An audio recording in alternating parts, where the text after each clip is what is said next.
Dear Chief Acosta, I heard from the television that a portion of my estate is reserved for compulsory heirs, my wife included. Are there instances where I can exclude my wife from getting her inheritance from my estate? If yes, how do I make it legally possible? Oliver. Dear Oliver, there is a certain portion in deceased estate called legitim that is reserved by law to be given to compulsory heirs. Under the law, the compulsory heirs include the surviving spouse, legitimate children and descendants, legitimate parents and ascendants, in the absence of legitimate children and descendants, and illegitimate children. Nevertheless, a person may disinherit his or her spouse from receiving legitim by making a will, specifying therein the cause of the disinheritance.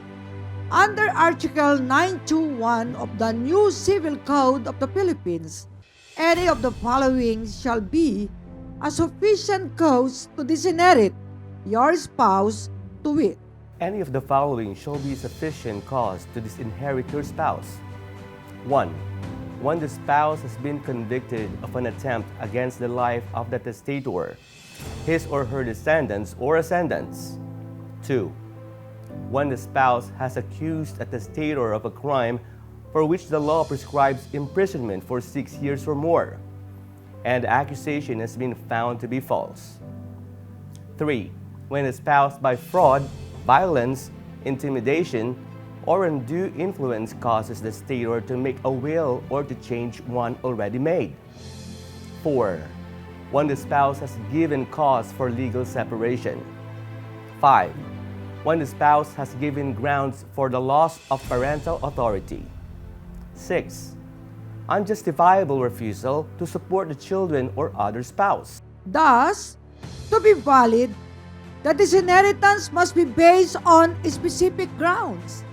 It must be total or unconditional, and the cause thereof must be true. However, because of the consequences of disinheritance, the burden of proving the truth of the cause for disinheritance rests upon the other heirs of the testator, should the disinherited heir denies.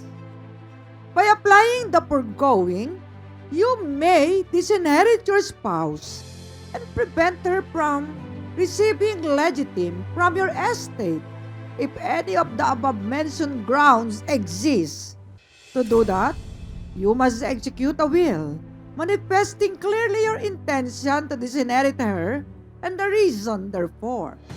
We hope that we were able to answer your queries.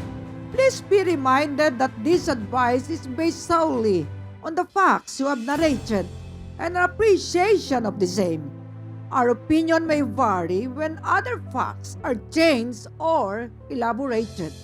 Tomorrow, we'll look into another question from our viewers and readers of Dear PAO. This is your host, Dr. Persida V. Rueda Acosta, DSD, and the Chief Public Attorney of the Republic of the Philippines. Goodbye for now.